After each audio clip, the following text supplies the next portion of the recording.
ये कहानी है एक आदमी की जो पैसों के बदले लोगों को रेस्क्यू करता है और एक ड्रग माफिया की बीवी बच्चों को उनके चुंगल से छुड़ाने के लिए पूरे माफिया से भिड़ जाता है। इस मूवी में आपको अंत तक एक्शन सीक्वेंस देखने को मिलेंगे, खासकर मूवी के इंटरवल का फाइटिंग सीक्वेंस जो कि एक टेक में 20 मिनट तक शूट किया गया है। कैलाश वाणी आपका स्वागत करता है। आज हम बात करने जा रहे हैं एक्सट्रैक्शन 2 की। कहानी की शुरुआत होती है एक्सट्रैक्शन पार्ट 1 के एंडिंग सीक्वेंस से, जिसमें हम देखते हैं टाइलर को उसकी गर्दन पे गोली लग चुकी होती है। वो काफी बुरी तरह से चोटिल हो गया था और इसी के साथ वो पुल से नीचे नदी में गिर जाता है और कुछ इस तरह से दिखाया जाता है कि वो मर चुका है। वहीं एक बच्ची टाइलर की बॉडी को नदी के किनारे देख लेती है और उसके लोगों को आगाह करने पर वहाँ टाइलर की टीम आके उसे रेस्क्यू करती है। वहाँ से टाइलर को सीधा दुबई पहुँचाया जाता है आगे के ट्रीटमेंट के लिए और हम देखते हैं टाइलर को भी हल्का हल्का सा होश आने लगता है। उसका रिहैब धीरे धीरे शुरू हो जाता है ताकि वो पहले की तरह ठीक हो जाए। अगला सीन दिखाया जाता है जॉर्जिया का, जहाँ हम देखते हैं इस कहानी के विलेन जुराब को और उसे खबर मिलती है कि उसके भाई की सजा को 10 साल और बढ़ा दिया गया है और वो गवर्नर से अपनी प्राइवेट मीटिंग रखवाता है, जहां वो पूछता है आखिर ऐसा क्यों हुआ है, जिस पर गवर्नर बताता है कि उसके भाई ने डीईए एजेंट को छत से गिराकर मार दिया था, जिस कारण अमेरिकन गवर्नमेंट का भी प्रेशर बढ़ गया है और ये स्टेप लेना पड़ा। इसके जवाब में वो कांटीले फावड़े से उसके गले पे वार करके उसे मौत के घाट उतार देता है। वहीं दूसरी तरफ दिखाया जाता है कि टाइलर को ऑस्ट्रिया के एक घर में शिफ्ट किया जाता है, जहाँ उसकी दोस्त निक खान उसे एक बॉक्स पकड़ाकर उसे अलविदा कहती है। कुछ दिनों तक यूं ही दिन काटने के बाद एक दिन वो आखिरकार उस बॉक्स को खोल ही देता है। उसमें उसके पास से जुड़ी यादें होती हैं, जिसमें कई लेटर, बच्चे द्वारा बनाई गई पेंटिंग्स और एक पेन ड्राइव जिसमें उसकी फैमिली के साथ बिताए हुए पल की रिकॉर्डिंग्स होती है। अगले सीन में हम देखते हैं कि जुराब के भाई के साथ उसकी फैमिली भी जेल में रहती है और उसकी बीवी उन्हें वहाँ से बाहर ले जाने को कहती है, जिसके जवाब में उसे मारता पीटता है। उसकी फैमिली उससे बिल्कुल भी खुश नहीं है। वहीं हम देखते हैं टाइलर के घर के बाहर एक आदमी बैठा हुआ है और वो बताता है कि वो उसके लिए काम लाया है, जिसपे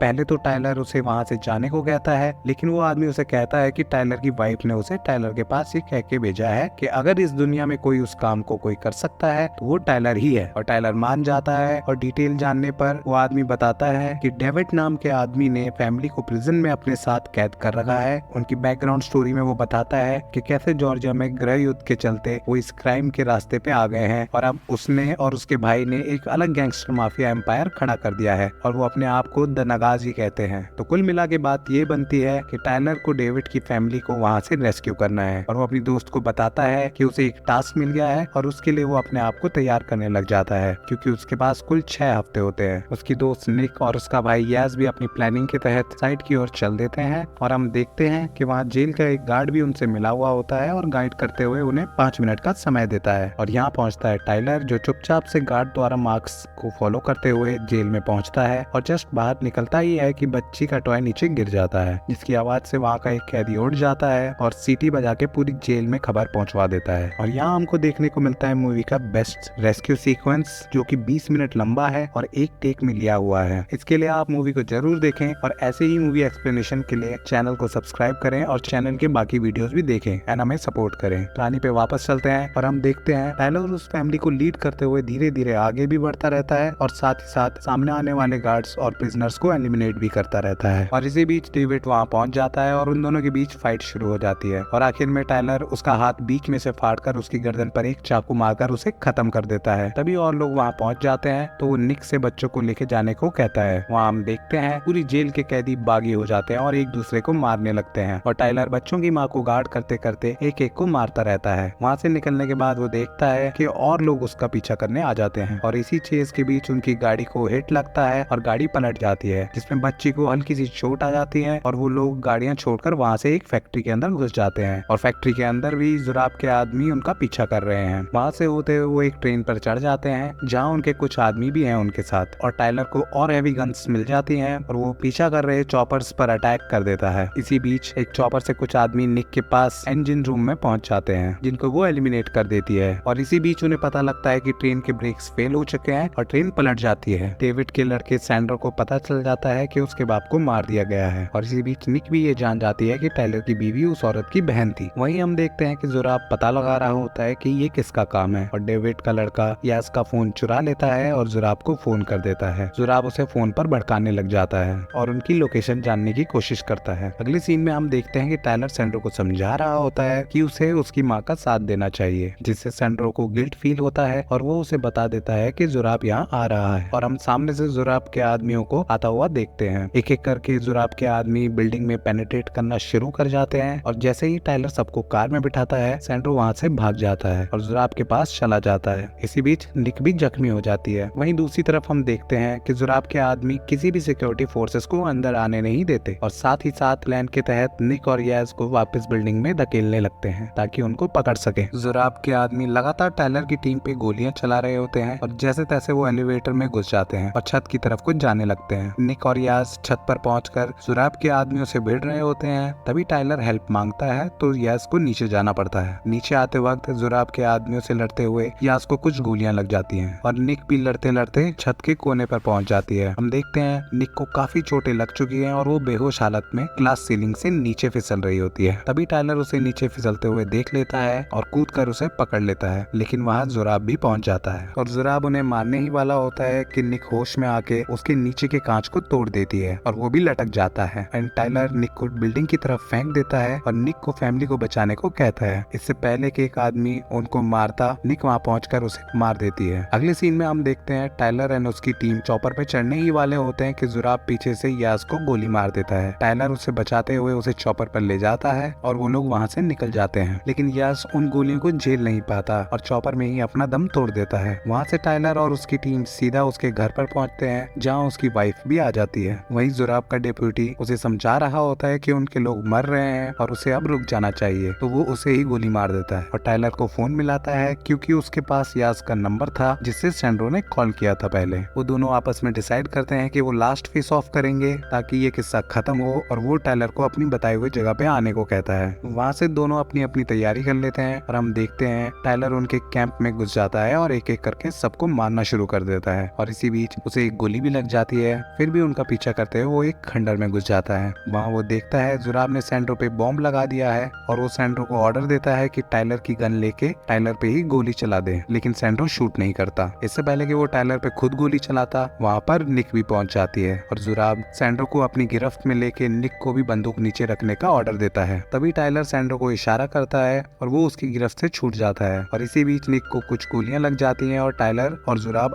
की आपस में लड़ाई शुरू हो जाती है। दोनों एक दूसरे को काफी बुरी तरह से जख्मी कर देते हैं। इससे पहले कि जुराब वहाँ बची गन पर पहुंचता, टाइलर उस पर लगातार हमले करता रहता है और अंत में उसके सर पे गोली मार देता है और उसी टाइम वहाँ पे ऑस्ट्रिया की लोकल पुलिस भी पहुंच जाती है। अगले सीन में हम देखते हैं निक सरवाइव कर जाती है बट जेल के हॉस्पिटल में होती है। टाइलर भी जेल में ही होता है जहां उससे उसकी वाइफ मिलने आती है एंड बताती है कि अमेरिकन ने उनके एसेट्स फ्रीज कर दिए हैं और टाइलर का गिल्ट कम करने के लिए वो उसे बताती है कि उसका बेटा उसी की तरह बनना चाहता था, जिसके गिल्ट में वो दिन रात तड़पता रहता है। मूवी के लास्ट सीन में हम देखते हैं टाइलर को सीधा उस आदमी के पास ले जाया जाता है जो शुरुआत में उसे कॉन्ट्रैक्ट देने आया था। वो साथ ही साथ निक को भी वहाँ से छुड़वा लेता है और टाइलर को अपने साथ काम करने का ऑफर देता है, जिस पर टाइलर उससे उसका नाम पूछता है, जिसके जवाब में वो कहता है नाम मायने नहीं रखता है, किसके लिए काम करते हैं वो मायने रखता है। और इसी के साथ इस मूवी का एंड हो जाता है। ऐसे ही और लेटेस्ट मूवीज रिकैप के लिए चैनल को सब्सक्राइब करें और वीडियोस को लाइक करें। धन्यवाद।